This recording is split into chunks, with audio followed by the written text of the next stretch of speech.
Ohayo gozaimasu. Hello, hello. Always this camera looks strange. How are we all doing? Welcome in, welcome in. Good morning, people. We got a fun one today, I think.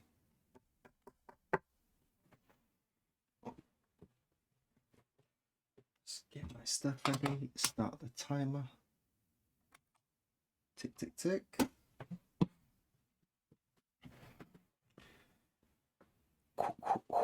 I'm going to flip over. I hope everyone's doing well. It's Friday morning here in Tokyo. These are filthy. Friday morning here in Tokyo, which means tomorrow is the weekend. I've got the mic in a slightly different position today. Hopefully, it's directly in front of me. Hopefully the sound will be more even when I'm looking over here or looking down. Let me know if it's any better. Yahoo, yahoo, hello. Okay, I'm going to get started. Flip over. Before that, actually, I just want to talk about the previous stream. The last stream on Tuesday, I think it wasn't very constructive, and so I will be archiving it, but I'll be putting it in private. I'm not embarrassed about anything I said. I just don't think it's a very constructive conversation. The truth is, I was working really hard. I was extremely tired, and then my bank stopped. Just like my bank got locked, and it was sort of the last straw. And I just wanted to bitch and moan. Not constructive, but it was fun. Yeah, it was supposed to be fun, but actually, I got a little bit like sour towards the end. So it's not out of like any sort of embarrassment. I just think that actually there's a lot of messaging on both sides about what's going on in the world and what's going on in Japan. There's like right-wing places that are talking about the xenophobia and that being a good thing, and there's left-wing places, and I don't think it's a very balanced conversation for me to come in like that. And I think maybe I didn't explain myself well enough. So for that reason, I'm just going to leave it there. Yeah. I've got something fun to talk about. Something fun to talk to you about today. Yeah. I just don't think it was that constructive. And I'd rather not. I have an aversion personally to talking authoritatively about something that you don't have the expertise or the you don't have enough information or enough institutional knowledge of something to like talk authoritatively about it. And I think that muddies the water. And I think there's a lot too much of that. And I'd rather not contribute to that line. I've done it now, but at least I don't need to propagate it any further. So, yeah. Let's talk about something I do know a lot about, which is woodblock prints. And then let's talk about something else that's go against what I just said and talk about something I only dabble in. But it's fun. I'm not saying people shouldn't speak up about things. I think you should. But I think it's a different thing when you're doing it on a stream where you're talking to yourself, where you're sort of like set up as an authority because you're the only person with a mic. But this one will be different. I've got a way around it. Perhaps today we can try something a little bit out the box. Let's flip over, get some nominal carving going, and then I want to talk to you about a little short story I read. And we'll let some people come in and we'll get carving. We'll start the music. But it did involve your personal experiences. Yeah, but it was maybe a little bit too personal, and there's like money and stuff. I shouldn't really be talking about that. And I think it's too personal to be like widely applicable. And the arguments I was making was sort of like, I called it Tinfoil Tuesday because I wanted it to sort of be a little bit ridiculous, tinfoily. I think the way I spoke about it sort of made people forget that I called it tinfoil because I thought that it wasn't really the case.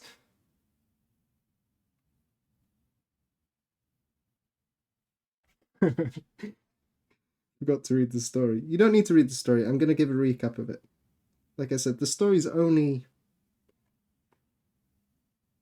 19 minutes long on an audiobook, which means it's like 5 pages on a book.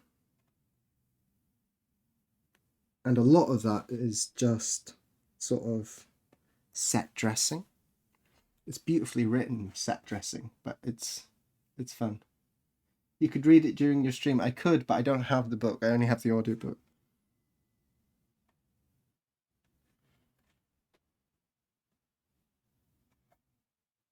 I didn't buy the physical copy.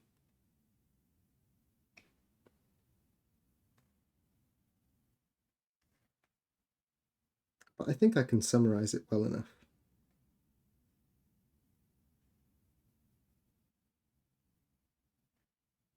So we'll do that in a little bit. Let's just ease into the stream a little bit before we wait for people to rock up. Anyone who wants to catch up, yeah, you could read it. I'm sure that there's some sort of free PDF of the short story out there. So if you do want to search for it, it's called The Ones Who Walk Away from Omelas. It's a short story by Ursula K. Le Guin.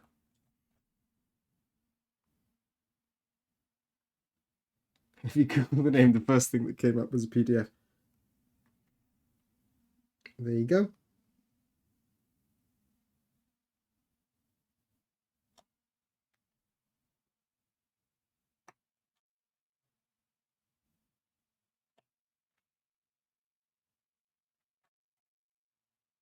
So on this block, you can see here, if I can zoom out a little bit, this is the entire block. The other side I was still working on. I'll show you that quickly. But that side is completely done. This area was quite dense. I mentioned I had some problems with delamination, so it took a long time. And also the dots are quite dense.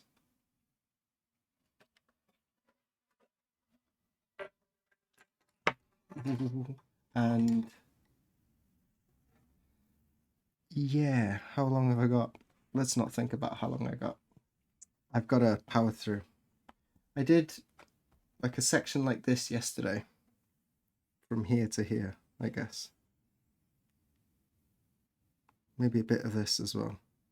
So if we multiply that 1, 2, maybe 3, a little bit, 4, 5. It's going to take some time. Or it might just call for some longer days. Let's zoom back in.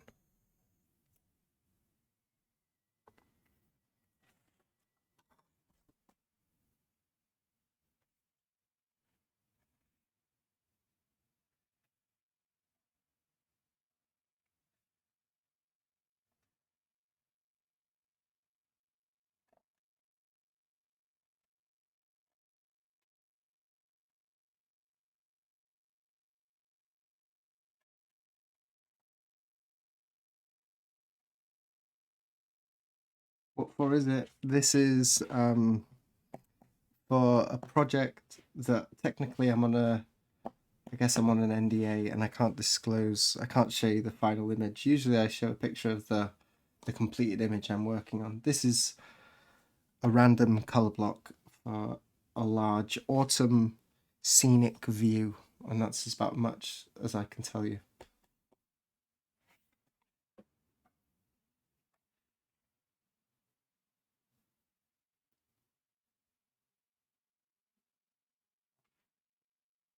How many hours of carving do you put in each day? It depends. It depends on the projects and stuff. Recently, it's been an astronomical amount, but the last week and a half or so, the reason this block is taking a little bit longer than the last one is because I don't know, I guess my body's wearing down a little bit, and I'm struggling to do the late nights. In fact, last night I fell asleep, so I didn't carve in the evening at all.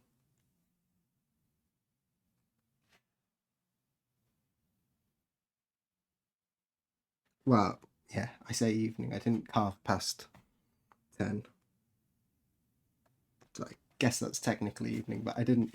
I did have dinner and I did some nominal carving, and then I sort of passed out.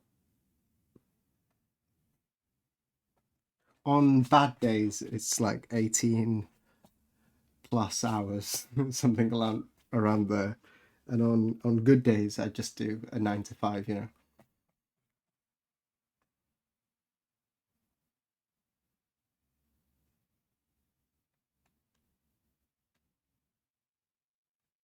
Well, not 9 to 5, it's 9 to 6, isn't it? So standard day is 9 to 6, but I almost always have a second project that I have to work on at night. And ideally, that would be like maybe 2.5, 2 hours, somewhere around there in the evening.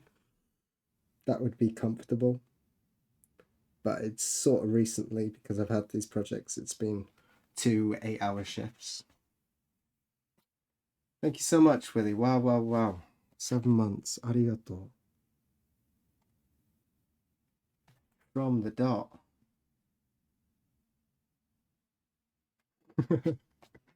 Welcome in, Flyfish. We're safe. We're happy today.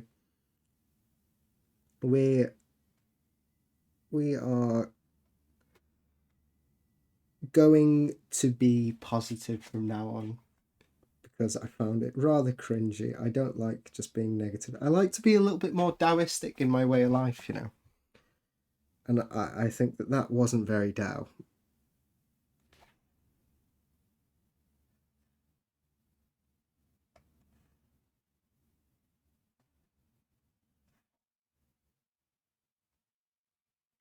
Anyway, we talked about that at the start. We don't need to go over that. People watching the VODs will be we'll be watching this back years from now, perhaps, and we'll be going, "What the hell did they talk about in the previous stream?"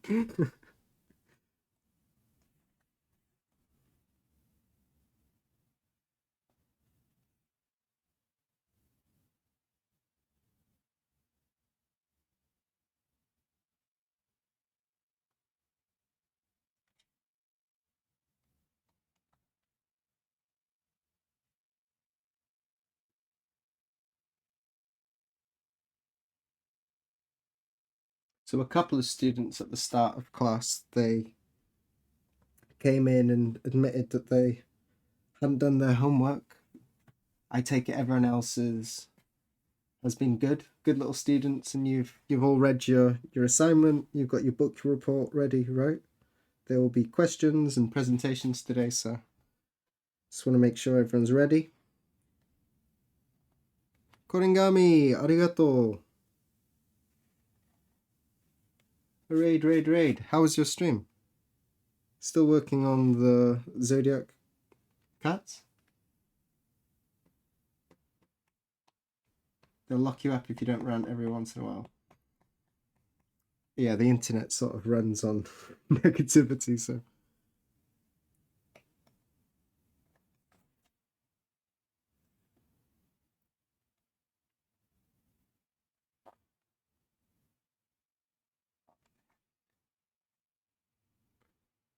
Hello.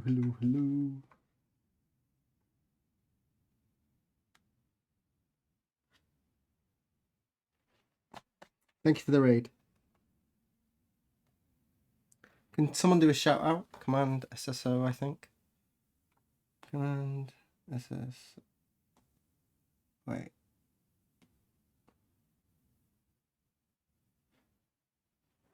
Someone knows the commands better than me. I'm awful with the commands. I don't want to go through this. I don't want to waste so much time.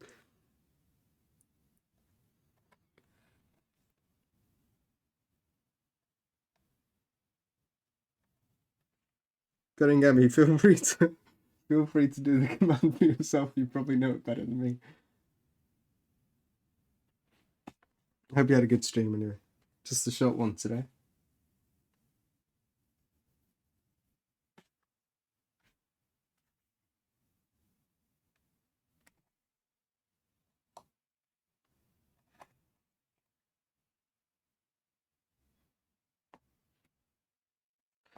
Okay. Are we ready? Should we talk about it? Should we get into it? So last night I had an idea. I wanted to know that I could talk about it comfortably. So I downloaded an app. Does anyone know Alex O'Connor? He's a British sort of theology and philosophy YouTuber. He's very good, and I like his channel a lot. And he does these things where he talks about philosophical concepts. He's got maybe 3 of these videos where he talks about philosophical concepts with AI. He's quite famous for talking about the trolley problems and stuff like that. Anyway, I really like his channel. And if you haven't watched it, then you definitely should. So I had an idea last night to check if I can talk reasonably about this book and explain some of the ideas I had. I haven't watched any reviews or stuff like that.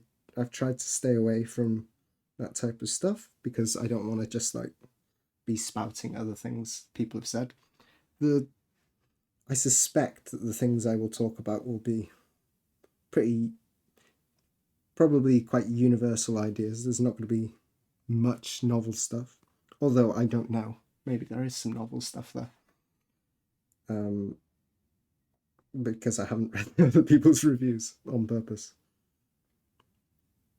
But I did have a go at doing the Alex O'Connor thing and talking some philosophy on with ChatGPT. So I didn't have the ChatGPT app before. I downloaded it and I tried the conversation function, and it was really, really good. I had a really good conversation. It obviously it didn't give me any opinions or anything, so it's not the same as talking to a person, but just bounce my own ideas off. It was really quite fun. I talked to it for about 40 minutes or something just before dinner last night while I was working. It made me feel like I really want a second person to, like, at least like on Discord chat or something to talk to during these streams.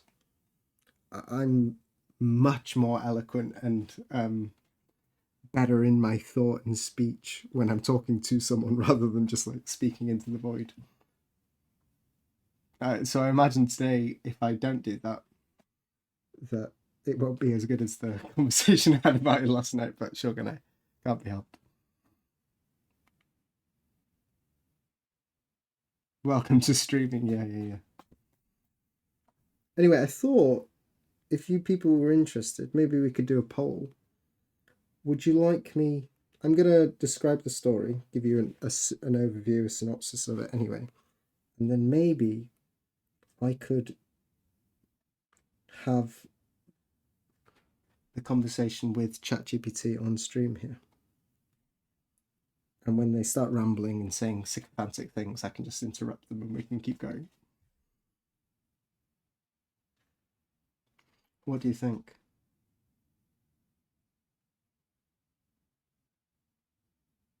You can chat with historical people like Mark Twain. What, using ChatGPT? I really don't have much experience with using chatbots and stuff.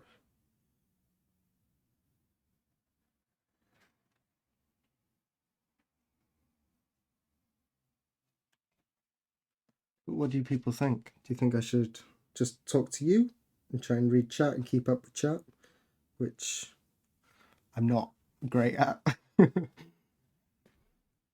One thing I will say is that if you're going to respond to some of the things, we're going to talk some like ethics and morals and stuff, and I want to hear you guys' opinion.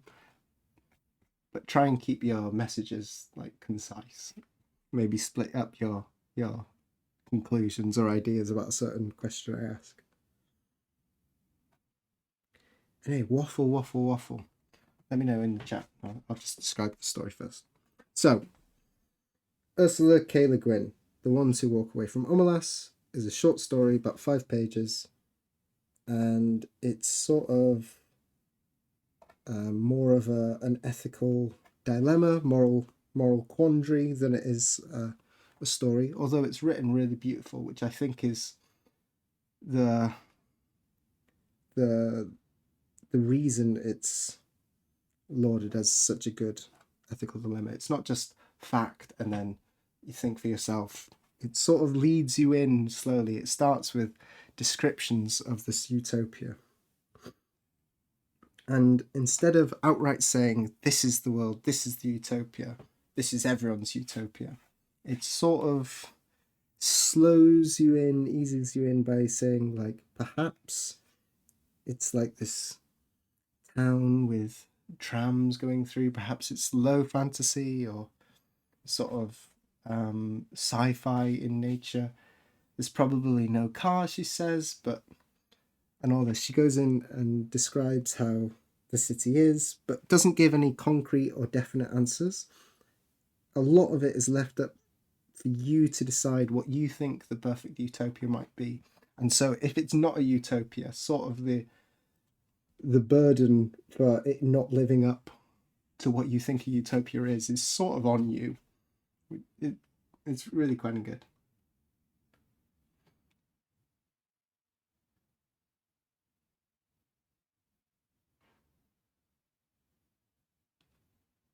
Those topics can be tricky in chat. We'll do our best.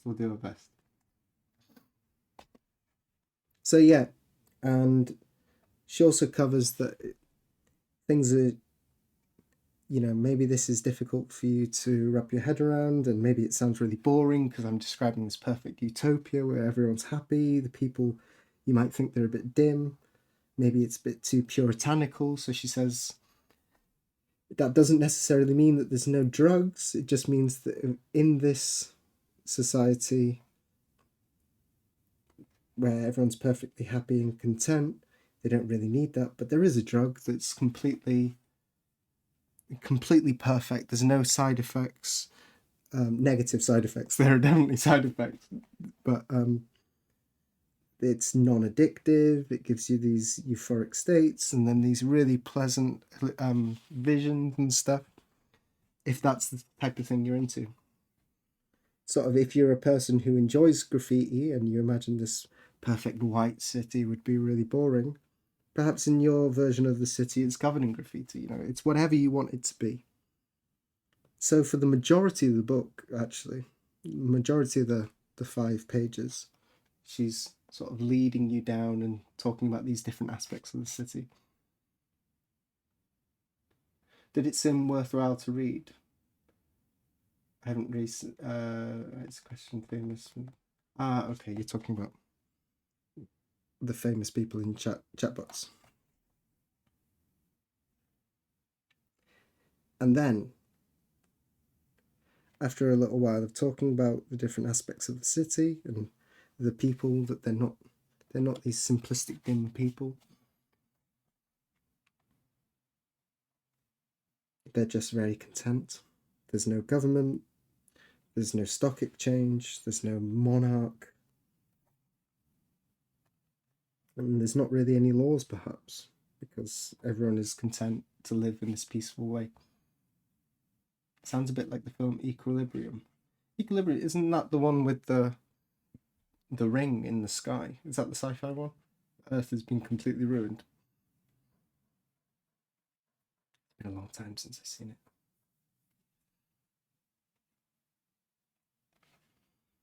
Anyway, then she says, but there is, if this sounds far too unbelievable, then let me tell you the last point. There is a basement, an undisclosed basement with a dirt floor, no windows, a couple mops in the corner that are filthy and hardened.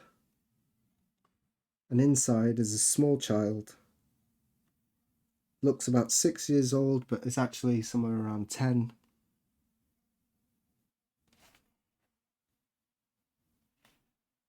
And they're sad and miserable, and they live in this tiny little cupboard. Importantly, they weren't always in the room. They have experienced the outside world. We're in ads.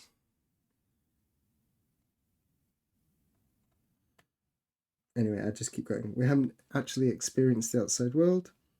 A sad, pathetic little creature, simple-minded, but not necessarily because it was born like that. Perhaps it was born like that, or perhaps it was just that the living conditions has sort of made them into this person that is regressing and struggling in life,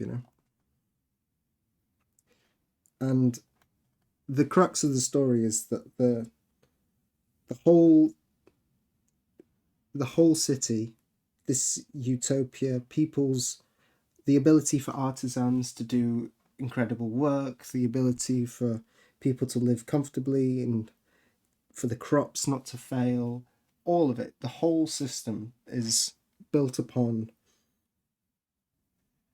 the knowledge that this child must suffer in this room. You can't even speak to the child because it was break. Whatever is going on, they don't call it magic or a spell, but perhaps it is. I don't know. It's sort of left up for you to decide how this child is implicated in the utopia. But what we do know is that the suffering of the child is definitely necessary for this utopia to exist in the way it does. Everyone okay? Everyone on board? So we have a utopia. We have a small child, boy or a girl, it doesn't matter, around 10 years old, living in a basement, suffering immensely.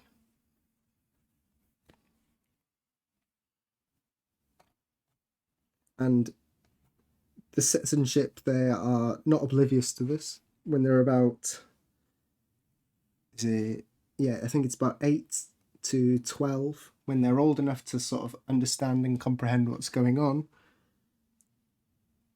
they are informed about this, and then they are taken to see the small child. So occasionally, the child has no real concept of time, there's no windows, there's no night and day cycle, they just live in darkness. But occasionally, a door will rattle and some people will come in. There is a person who occasionally brings some food. I can't remember what the food was, but it's not very good. And it's nowhere near enough. It's like 1/8 portion of some gruel, you know?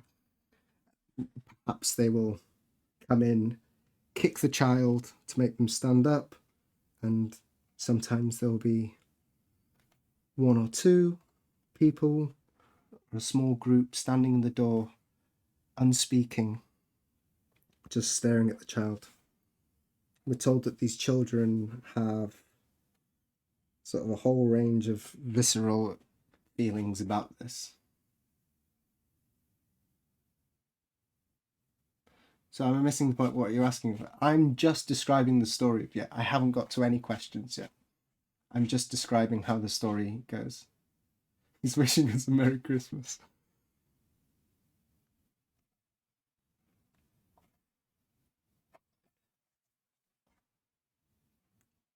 Yeah, so maybe kids suffer for a day, they can't grab their heads around this, no one sort of gets it immediately, they struggle.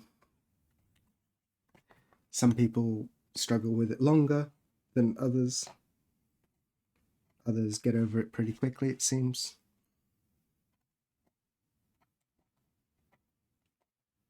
And the last thing in the book is that every now and again, one of these children going to see it, or one of these adults that have come back later in life to take a second look at this child, every now and again, in the middle of the night, these people just get up and they walk away and they leave Omelas and never come back.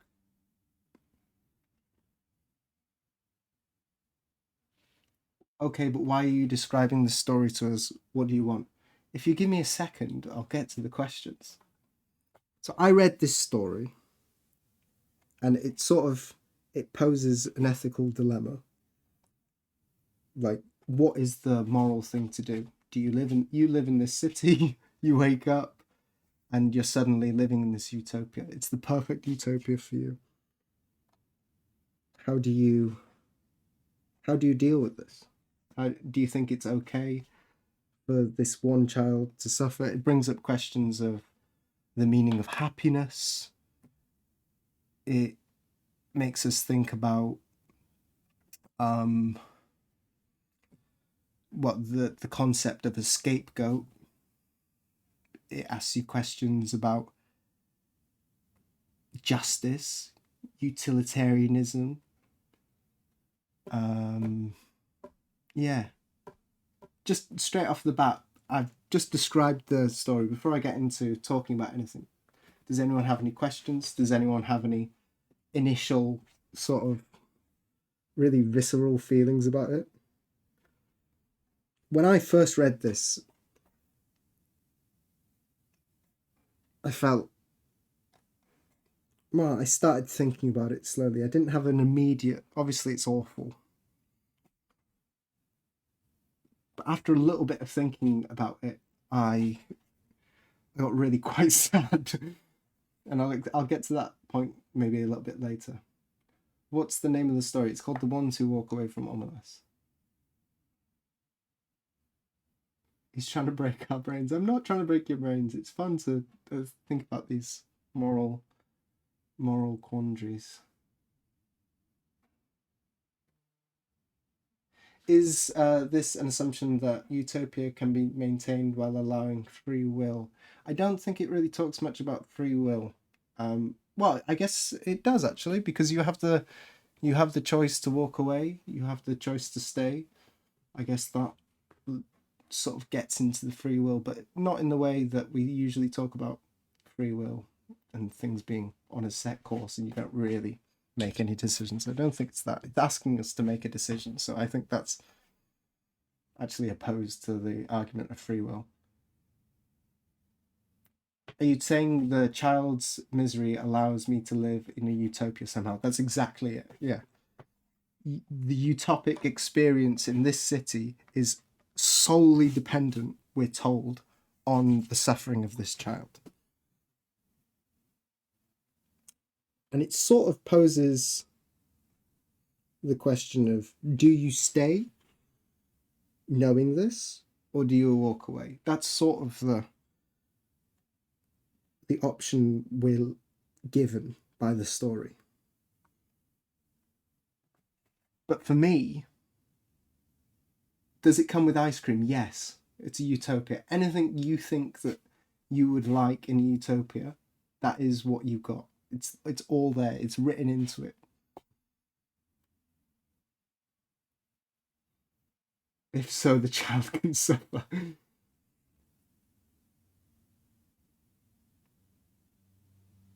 Is the child stuck being in their misery for their entire life? Yeah. We can't touch this child. We can't um we can't touch the child. We can't speak to the child. We can't even give kind words to the child. You can't give the child any sort of relief. They live in abject misery, the worst kind of suffering. They're scared. Occasionally in the past, they used to come up with these little lines where they'd say, "Help me, please, I'll be good." They know what light is. They've experienced the outside world. We don't know how long they've been in this basement,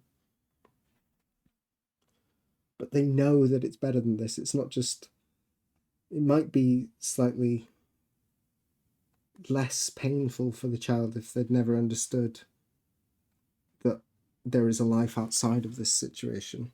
Sort of like Plato's cave, I guess.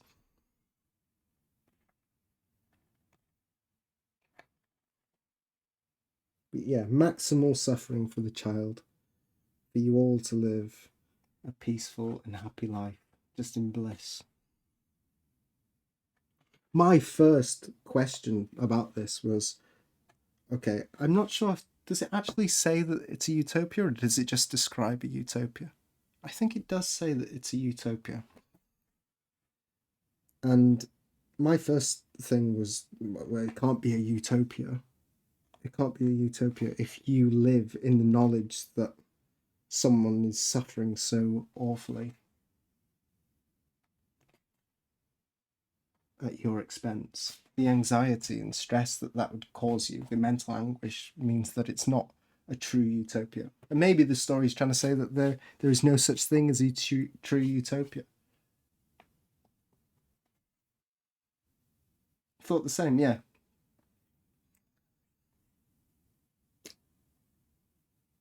Yeah, is it a utopia? The second thing I thought was that the options are not enough. I don't. My initial gut instinct towards this story is that, well, neither of them are moral choices. Either I walk away and I put my blinders on and imagine that this suffering is not going on, and I'm sort of holier than thou, step away from it. I'm not partaking in this suffering, so I'm better than the people living in the city, sort of thing. Maybe that gives me sort of a self-satisfied feeling. But the child is still suffering. I've just walked away. Do I live in the city and just accept that this is it? Utopias don't exist, burn it down. The first move is to refuse the metaphysics, claim that those are the terms. Yeah. That's my initial instinct as well. Refuse the terms of the argument. But then, here's my rebuttal to that one. Refuse the terms of the argument, free the girl. You know, the deontological argument would be to free the girl and for everyone to be the innocence of the child is more important than you all living in a utopia. So free the child, burn the whole thing down. But then the question I have for you to that is, what makes you think that you know better? Why are your moral ethics? Why is the your moral reasoning superior to the maybe hundreds and thousands, depending on how big your utopia is. Everyone else is, apart from a few who walk away, they're content to live in this thing. They've wrestled with this in their own head, and the majority of people have come to the conclusion that it's best to let the child suffer for the betterment of everyone. Who am I to come in and, for maybe potentially millions of people, ruin that whole experience and take their agency away? And the story even talks about this, that the only, it sort of feels like it's told from the perspective of someone trying to rationalize the suffering of the child who lives in the city. So it says, well, we take the child away from the out of the room. They can't really live a proper life. They'll probably yearn for the darkness and to be alone. They'll be terrified and scared, and it's too late for them anyway. So they'll probably be better off to just stay in the room.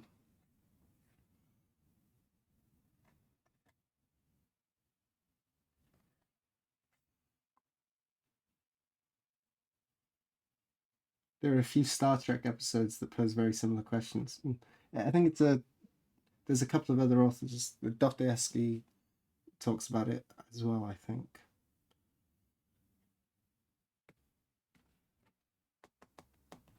Any thoughts, any opinions so far?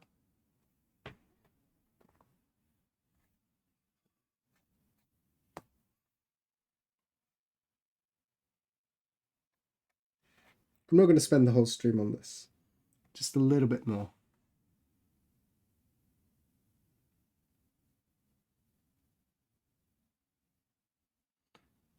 Those rationalizations were quite poignant. It made me think quite a bit about life, of the real putting on of blinders situation. Well, there's the thing. That's the point that made me.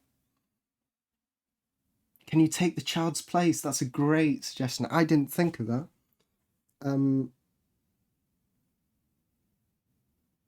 Well, we're in charge of the situation. We're holding the reins now. I'm going to say no for now. Let's stick that you can't. Because I think that's objectively the right answer. But I think it sort of breaks the situation because the suffering of the child is much worse than the suffering of you choosing to take on this, because you have some sort of inner strength there that you gain by I'm doing the right thing, and that can help you push through, and it'll mean that you can deal with a lot more because it's a choice that you're making. The child didn't have that choice. They were just put in here one day. It's interesting what levels of suffering would be acceptable. Okay, here's the reason I wanted to talk about it, and the reason it made me really sad, and it's sort of related to what you just said there. It is that how is this any different from the world we actually live in? How is this any different? While I was reading it, I was thinking, right, I'm going to think about this. I'm going to be sad for a little bit. It's going to be morally difficult for me to handle this. And then eventually I'm going to carry on with my day, just as the people who live in Omelas are going to just, they're going to deal with this. We're going to reckon. But humans, we're not designed to just, we're quite good at compartmentalizing things and then moving on with them.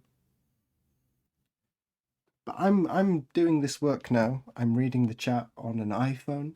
I'm using an iPad over there. These were all built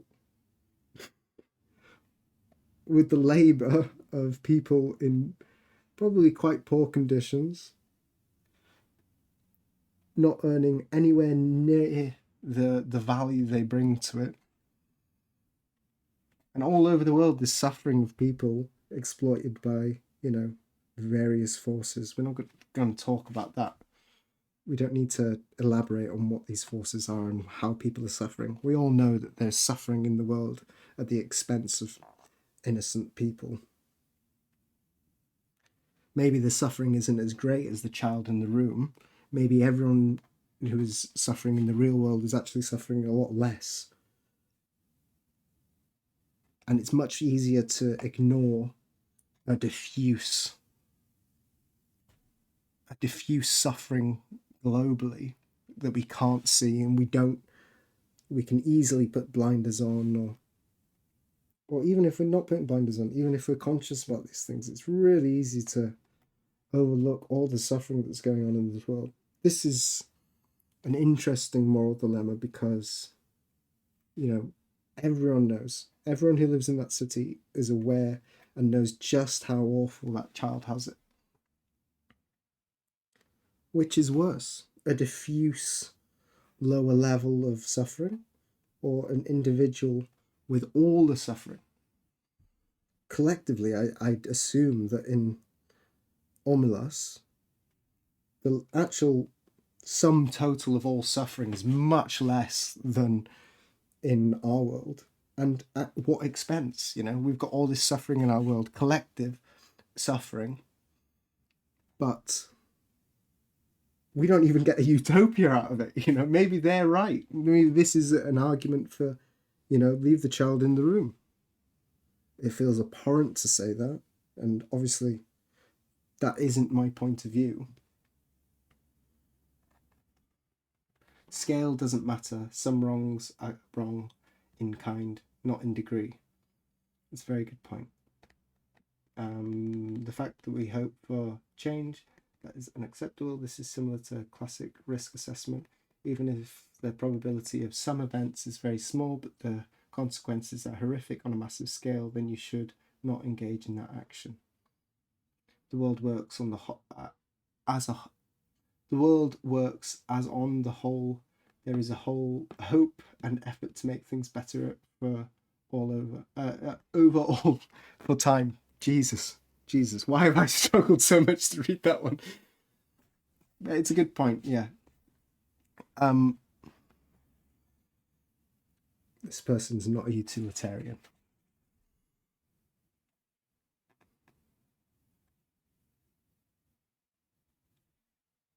I'm just trying to play the other side. My actual belief, I think, in that situation, my instinct is to help the child and rescue the child.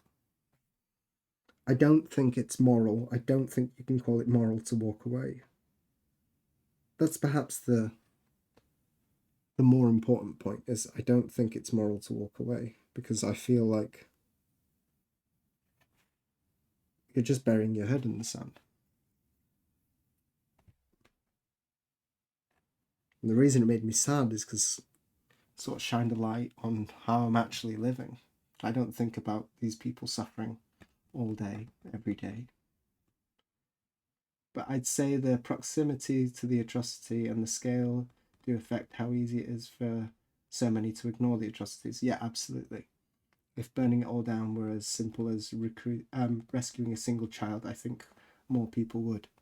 Which doesn't that mean that it's much more insidious and worse, the situation we live in? Of course we all instinctively want to help the child. Or maybe we don't. Maybe there's some people out there. You can look at it from a review of responsibilities and boundaries. Let everyone own their own burdens. In that sense, it's moral. Are you talking about for the people who walk away? They own their own burden. They choose that I can't live in this society. I will take the pain I feel for the suffering of this child and walk away, and I'll carry that into life. But nothing changes for the child. You haven't helped the child. The child still feels the same level of suffering. So you have taken on a burden yourself. You've just added more suffering into the world there. You've walked away and added more suffering to yourself. On a net for the whole world, isn't it better if you... I'm just playing the devil's advocate here. Isn't it better for you to not suffer just for the child to suffer. I'm not a utilitarian, but that is sort of one argument for it, I think.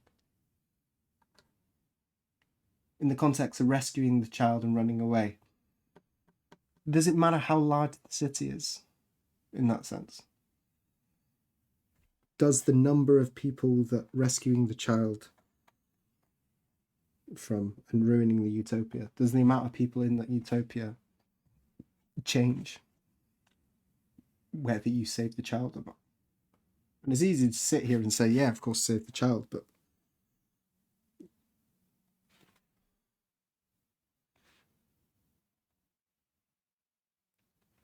does it matter the level of catastrophe it brings? Maybe instead of just the crops failing and people being miserable and hurting each other in the street or whatever,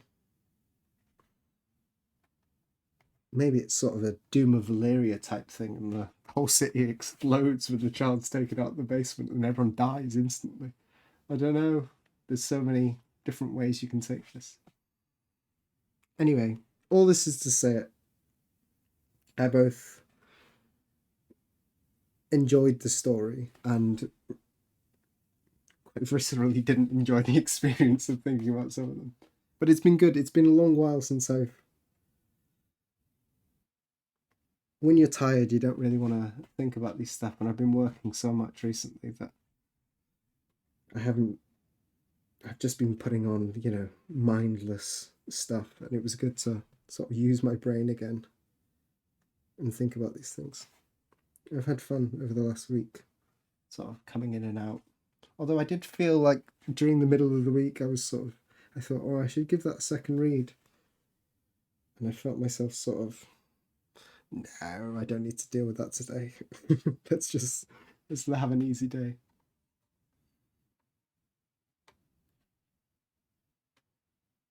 Turning a blind eye is more common than... I think that's part of the human condition, to sort of do that, to whether it's to protect ourselves from having to deal with it. Sort of subconsciously, I think we live like that. Here's something that I occasionally ponder. If we all stopped driving an automobile tomorrow in the USA, we could stop the death of 55,000 men, women, and children a year. Is that from... That'll be from crashes, people getting killed in car accidents, yeah? We know this for years and years and years, yet we are further away from abandoning cars than we've ever been. Yeah. Yeah.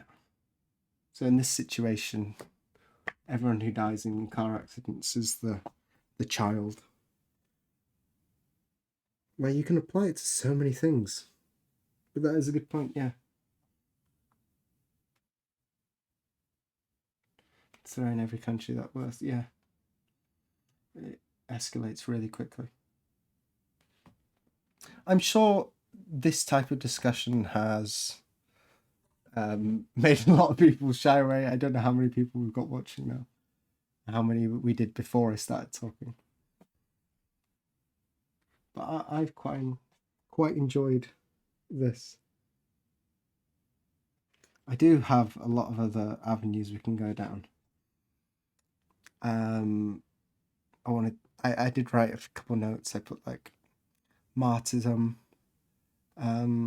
scapegoat, the nature of happiness and justice. What was the other one? I think we covered most of the other points. But I'm curious now to go and watch some reviews and hear what people have to say about it. And then I can sort of release the burden off my brain and go on being blissful.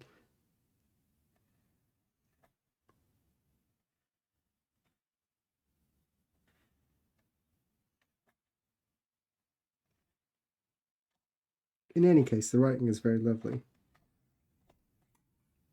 And I think because it's so short, if you're interested in reading things like that, then give it a go.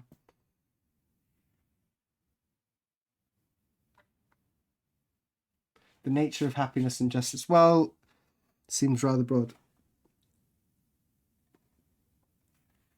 What did I write about it here? Can happiness be whole when built on hidden or distant suffering? What does complete happiness mean? Can you be happy knowing that that happiness is built on an unjust reality? That is the less broad sort of subheading for that.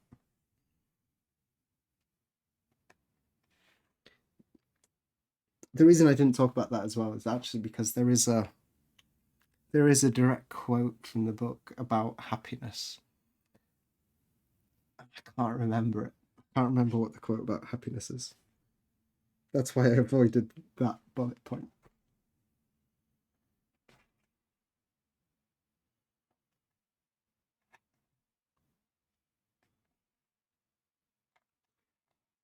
Should we do a poll? To walk away or to not walk away? Can I do it on my phone? You've got two options. You've got 30 seconds. I'm curious to see what everyone says. How do I do a poll?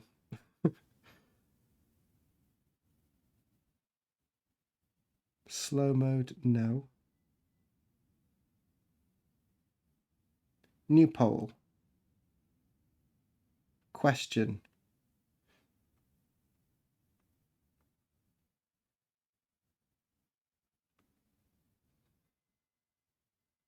Give me a second. Yes. No. Duration 1 minute.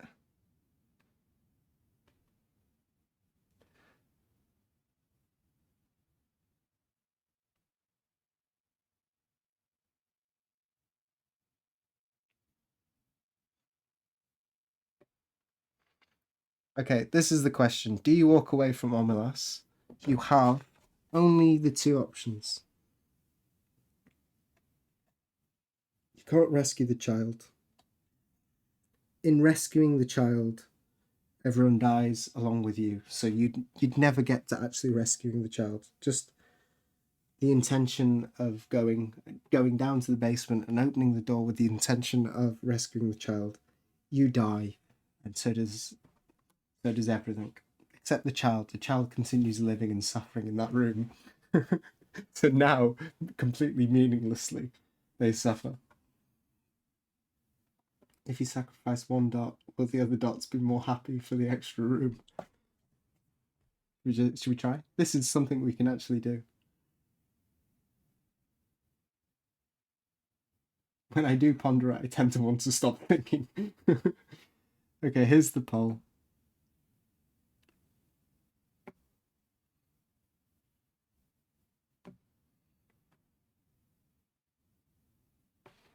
Let me know. Everyone gets one vote. You got 1 minute.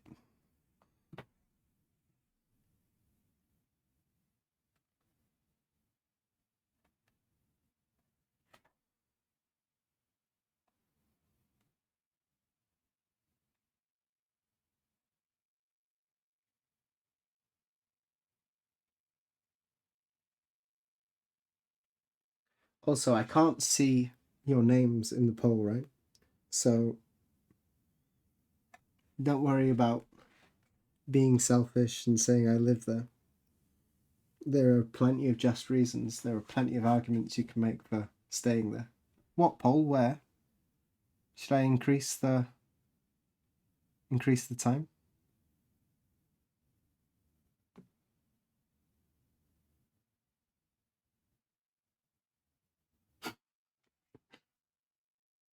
Two people. I think maybe it wasn't long enough.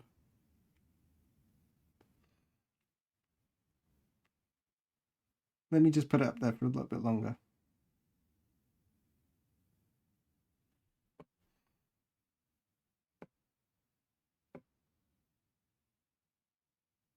I have to do it again. Jesus.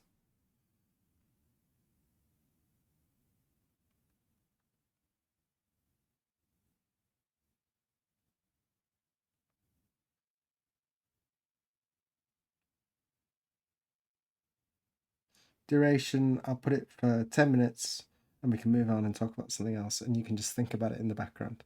There you go. We've got 10 minutes.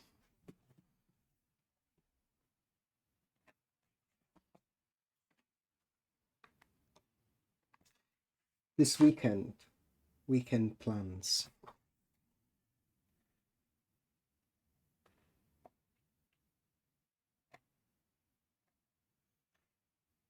I need to go to a shopping centre or a mall. I can't buy things online, so I need to go and get some Christmas presents.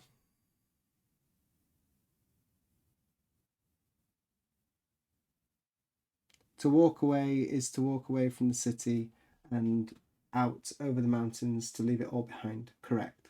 Do you walk away or do you stay in the utopia?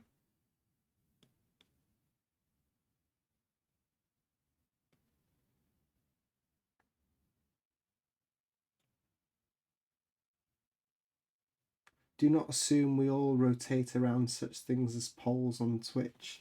I'm not sure what your issue with the concept of a poll is. Walk away to save the child. No, the child stays in the room no matter what. The child is just in the room suffering forever. Unfortunately, that is the option you've got. That's the option that the book sort of poses to you.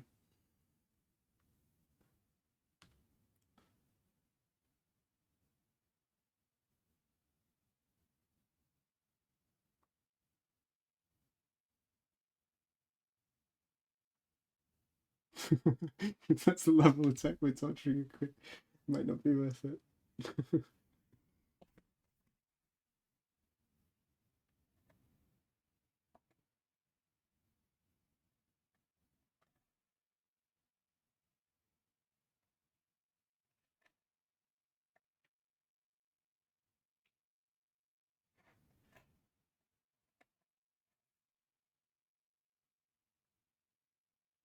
We could have spent a lot more time talking about that, you know.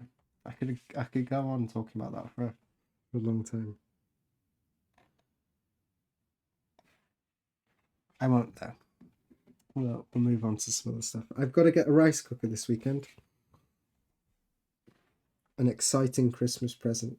What do you get for a Japanese woman for Christmas?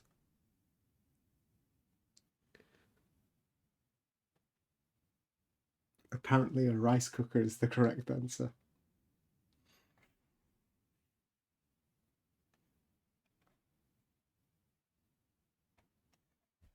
I asked her what she wanted.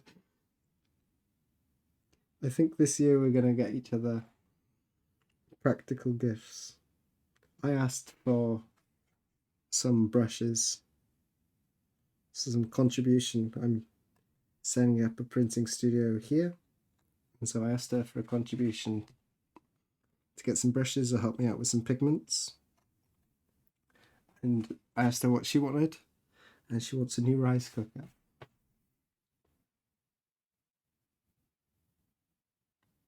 I have a hunch my wife bought me a rice cooker. Wouldn't be disappointed, just a funny coincidence. I'd be disappointed if someone bought me a rice cooker. That's sort of like a household appliance thing, so I feel like that's something we just...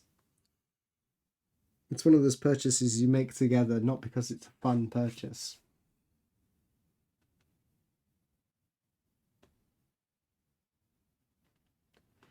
Walking away would change nothing. Staying and trying to convince others to change would be more prudent, win or lose. Interesting. Someone brave here in chat.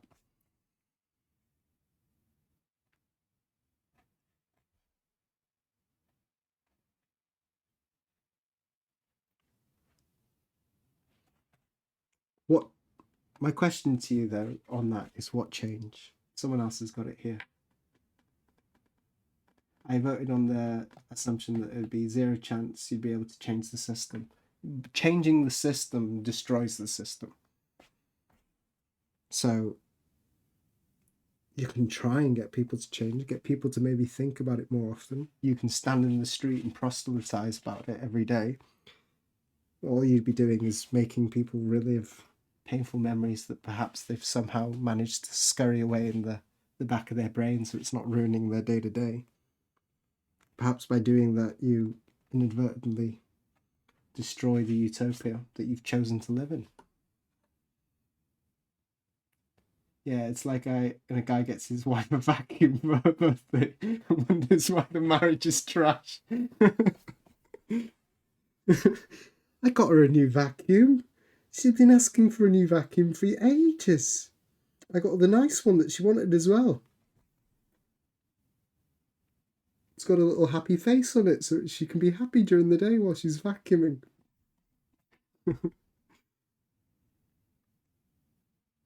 I might get her a secondary little gift as well. Because I feel kind of guilty. It feels a little racially charged as well. Here you go. Here's a rice cooker. Enjoy. She did ask for it though. And what do you get the guy who works too many hours and is tired of working? I'll get him some more tools to work with. I suppose it's the same the other side.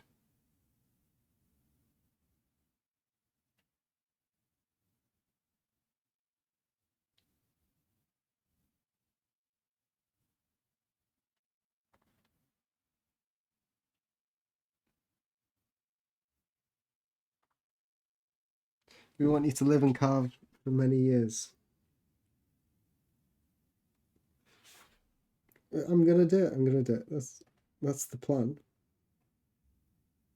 Unless someone locks me up in a room and decides that the peace of the modern world is dependent on my suffering.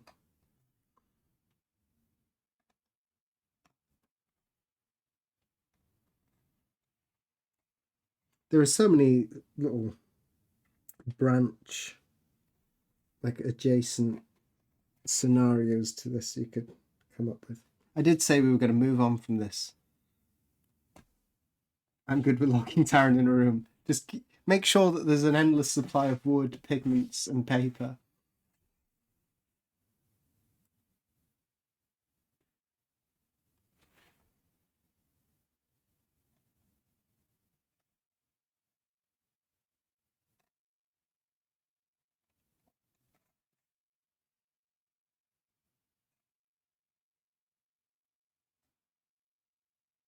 A vacuum cleaner.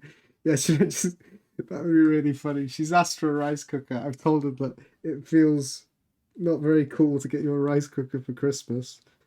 So I bought you a vacuum instead. I also got you some spray bleach and a rag.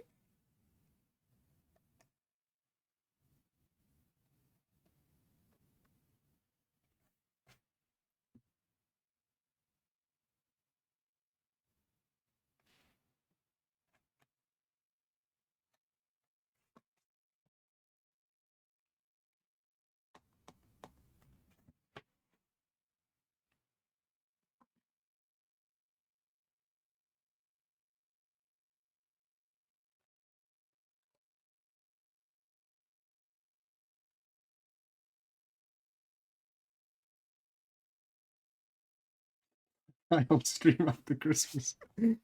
Ah, the good old days.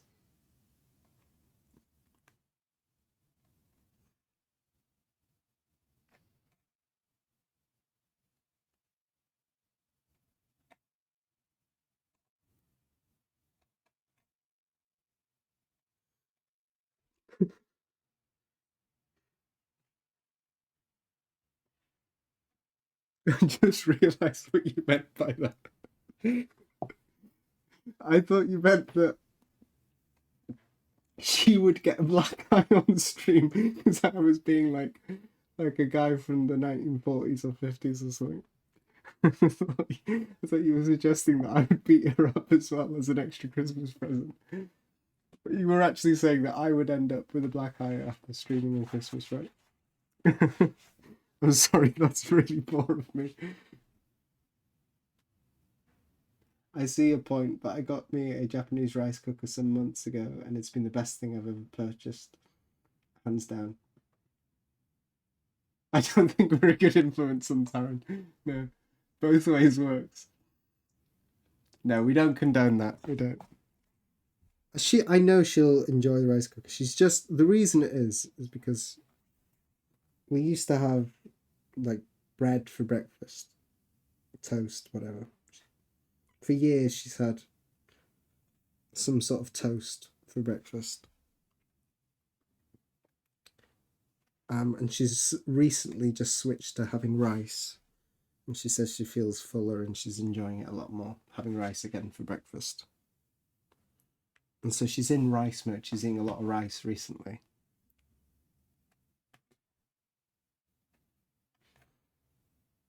And we have a rice cooker, but I think it's a bit cheap. She doesn't like the way it cooks it. So she'd enjoy a rice cooker.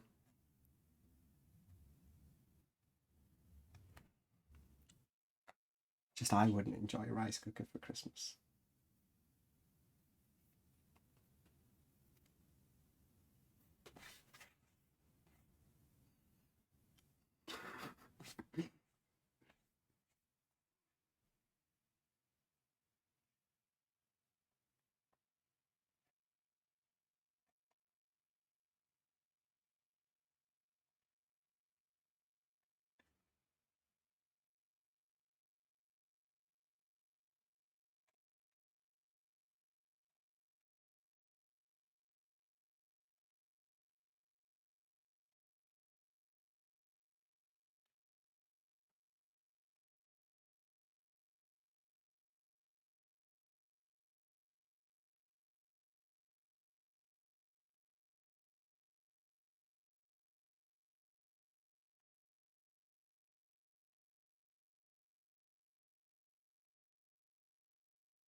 Well, the poll is done. I didn't see the results.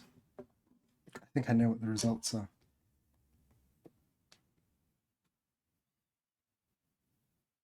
Let's see the poll.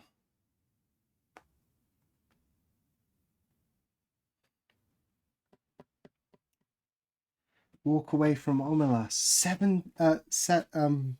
88% voted to walk away. Just 13% voted to stay. Interesting. I thought that's how it would go, but I thought there'd be a few people who'd vote the other way, actually.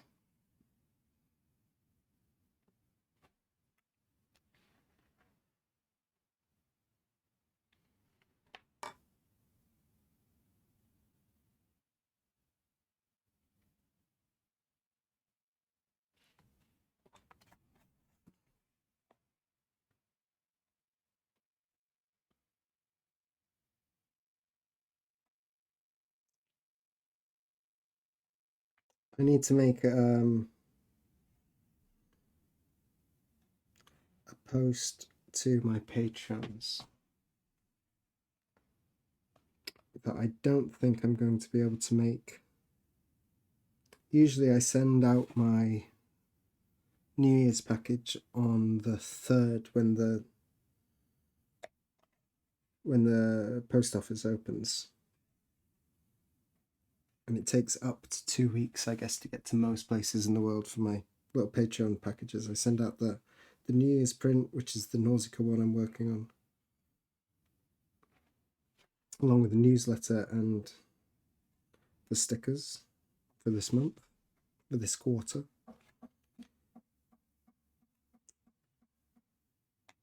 But because of this work, I don't think I'm going to be able to make the normal deadline. I might need to extend it by a month. And hopefully people will understand.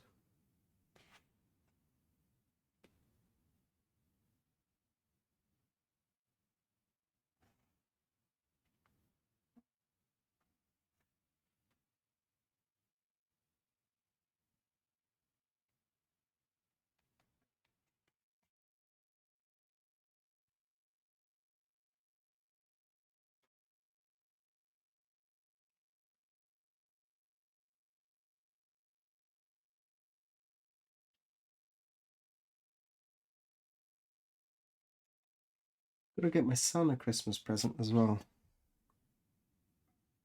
You guys are talking about presents.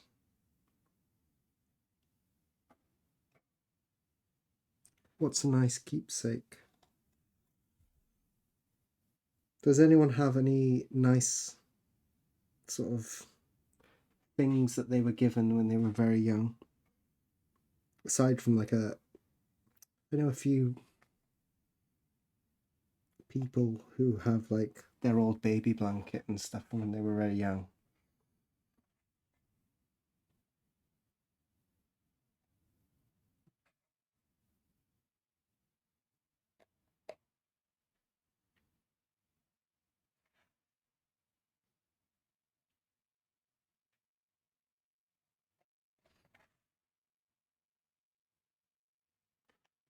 Racing horse. Ah, okay. A wooden one. Grandfather made it. I make my rocking horse. I make a rocking horse for everyone I know. Wow, that's really sweet.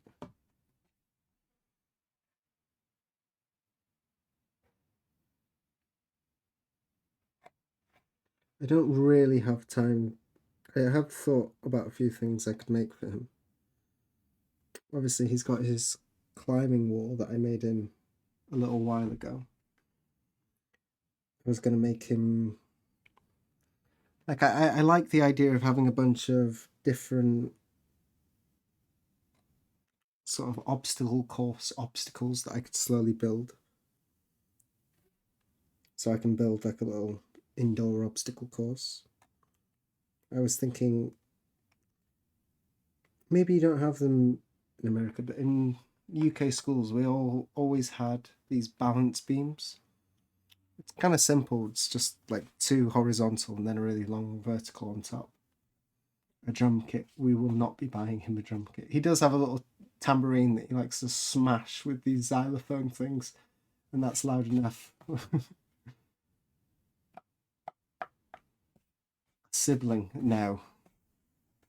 No, I think I'm okay with the one.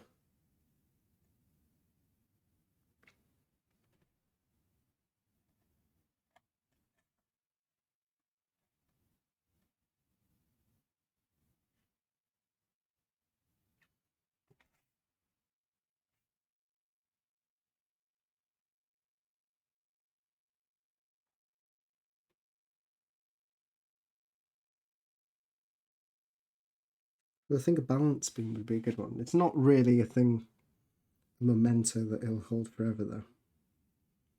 Although it doesn't need to be that. That was just an initial idea.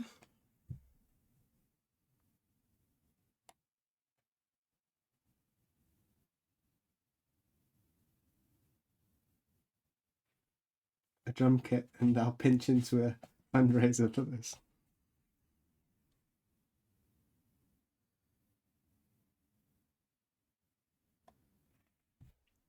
Plead your case. Why a drum kit?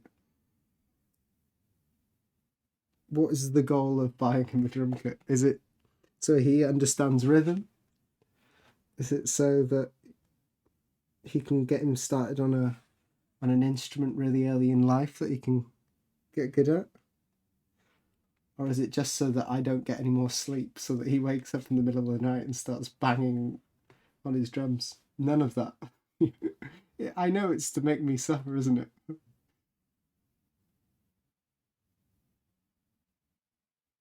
Stop me nodding off.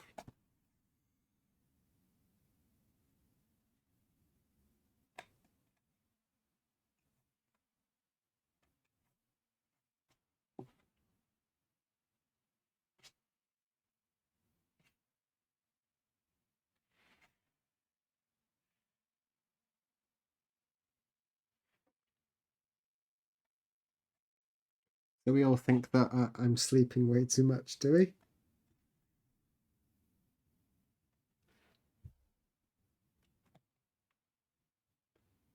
Great hand-eye coordination. That's true. But also, so is like an electric xylophone that doesn't make any sound when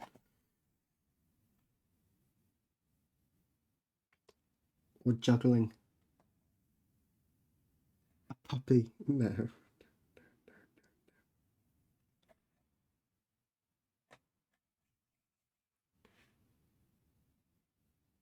I don't need any more responsibilities right now.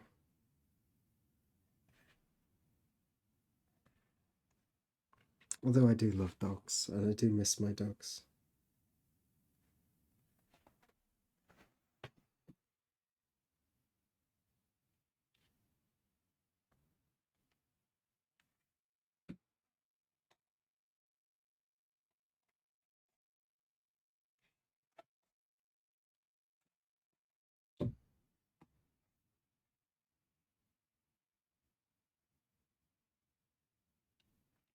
One of those small breeds like a Saint Bernard.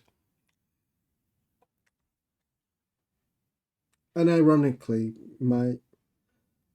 a dream dog of mine is a Newfoundland. When I used to work on the pub and the beach in Wales, occasionally we'd get these two big Newfies that would come down. Unbelievably beautiful. And just the most incredible temperaments as well. It's the closest thing, I think, to having a bear as a pet, but without the risk of being mauled or. They used to use them on lifeboats because they're such incredible swimmers. They used to use them in lifeboats.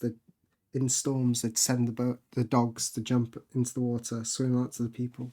And because they got this really thick fur, the people would grab onto it and the dogs would just swim back to the boats. But they're a lot of work because you need to keep them active, get them swimming and stuff. So I'd never have one in the city, but if I lived near the beach or something, lovely big black Newfie.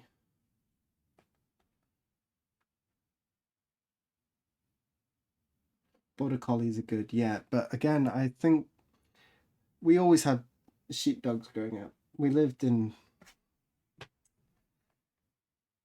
the countryside, but they're quite intelligent and they're really, really bred for working.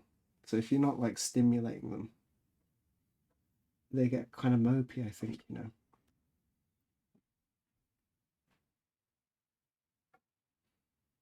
You need to really work or train a border collie. But they are incredibly sweet dogs.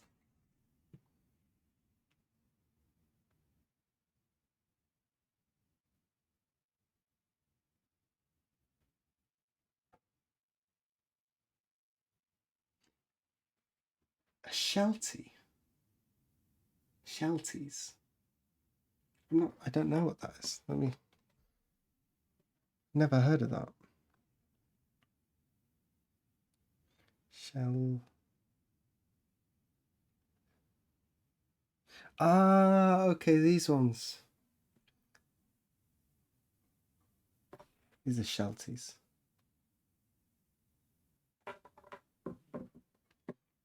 We've had a bunch of different dogs. We did have, when I was younger, we've had a lot of dogs. We had Deo, who was a border collie. It was the most perfect dog ever. Incredible, incredible dog. And he was the guy who scarred me. But other than that, incredible dog. Stone boy, stone boy. You could throw a stone into the ocean and he'd get you the exact stone back. It'd take him a while sometimes, but he'd get you the same stone back. We had two St. Bernards called Max and Snapper. They ate a lot and they pooed a lot. I had two Akitainu. So I like big dogs. We've had Irish setters.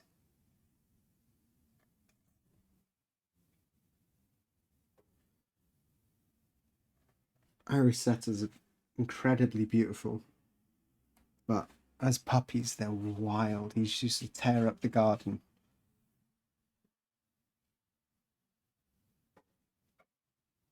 I think Jamie Oliver had a collie named Conqueror.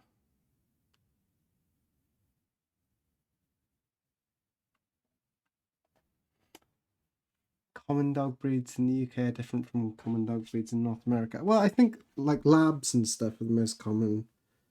And then what are these hypoallergenic ones that everyone has now? The little fluffy white ones that don't shed so much.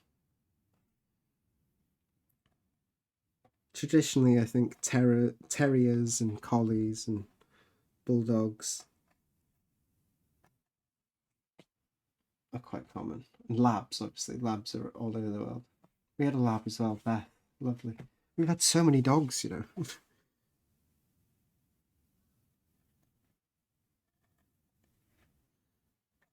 been a lot of dogs in my life.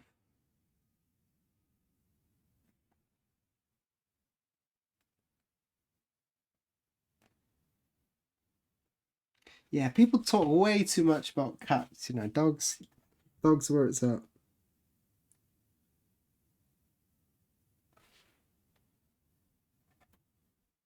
Although I just like animals, to be fair. I think cat people are very vocal. Koningami's still here. Maybe I shouldn't poo-poo cats too much. We like cats. It's just the people who like cats are very vocal about liking cats, you know.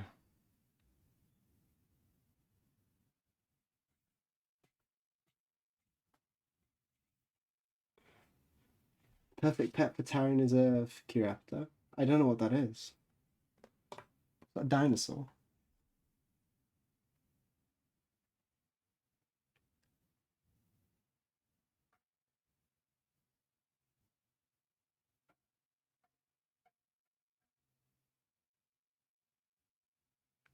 Mm,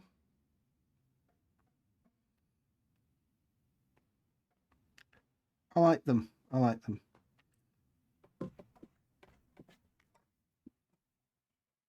We just started a new show last night. I don't know if we're going to stick with it. What was it called? Sort of related to what we're talking about here. What was it called?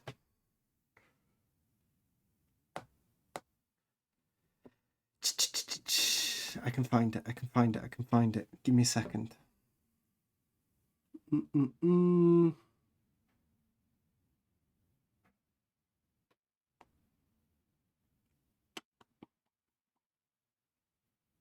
His Dark Materials. Has anyone watched that? I'm not sure. I think the acting's not great. But there's a bunch of actors from Game of Thrones in it.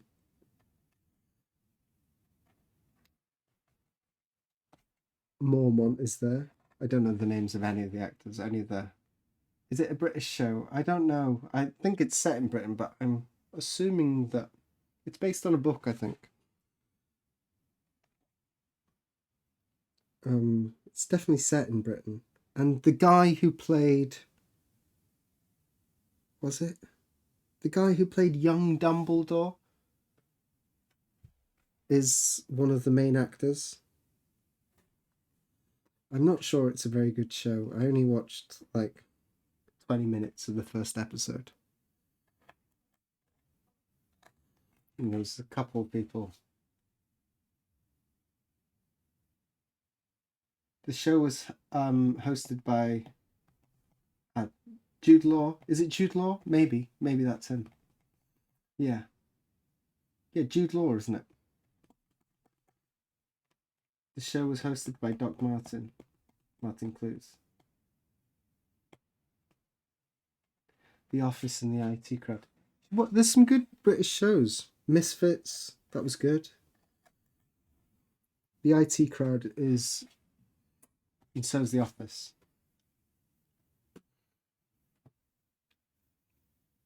There's a lot of good British shows, you know. You should expand your horizons a bit.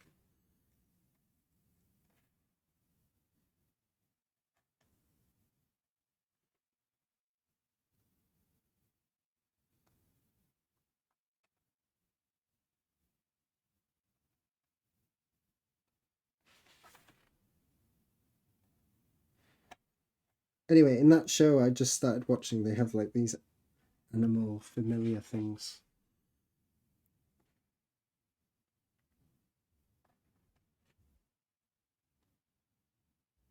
Which is why I brought it up.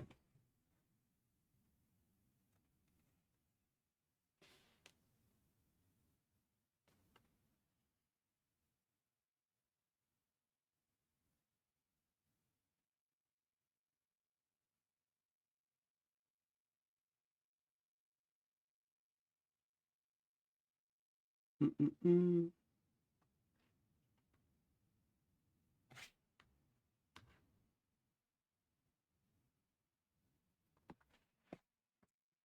Oh, look at the time. Look at the time.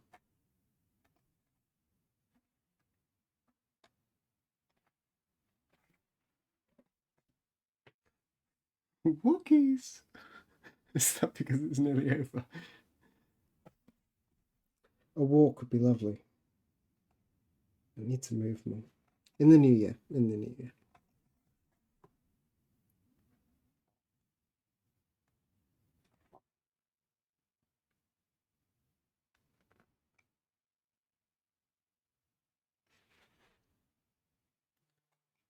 Well, I had fun chatting today about Omelas. Maybe the idea was to sort of we put forward that maybe we could do some sort of little book club every now and again. And that was to see if I could actually talk about a book. I had some fun talking about it. I'm assuming that there's a bunch of people who find that type of thing, or maybe it's just the particular book or the type of book it is. People don't like that so much.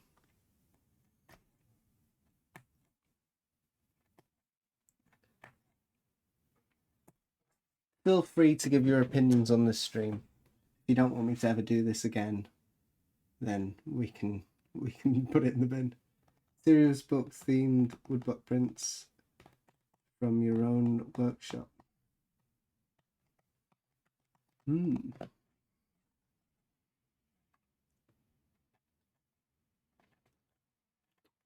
Omelas print might be actually really, really good. We could do Ice and Fire themed print. Nah. Personally, I want to step away from sort of the fan art territory. Could woodblock print an entire book? Yeah, well, I've thought about that. You know? I have thought about that. Making a children's book. Making a book for my son.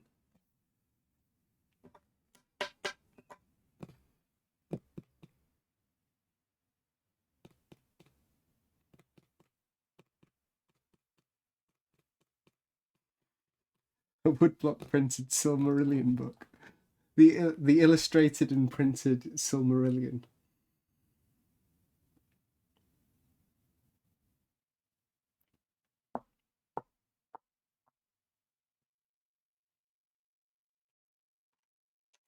Anyway, I think we are done. Should we do a raid?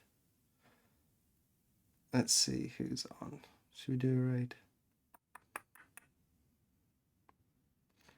Twitch, not Discord. Come on, come on, come on.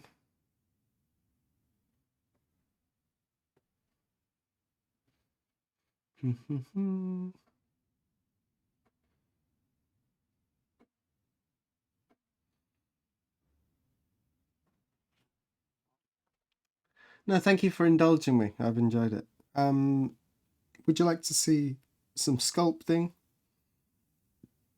some cozy craft stream,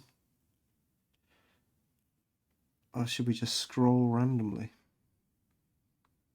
Someone in art. Let's go over here. I'm going to send you to Knotbush. We've been to him before. I'm not sure if I'm pronouncing his name right. We've been there before.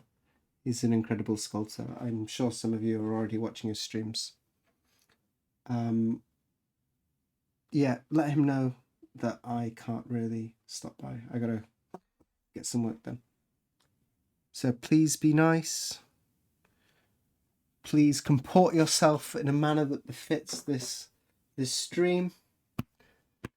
And I will see you all next time. In 3, 2, 1. Bye bye.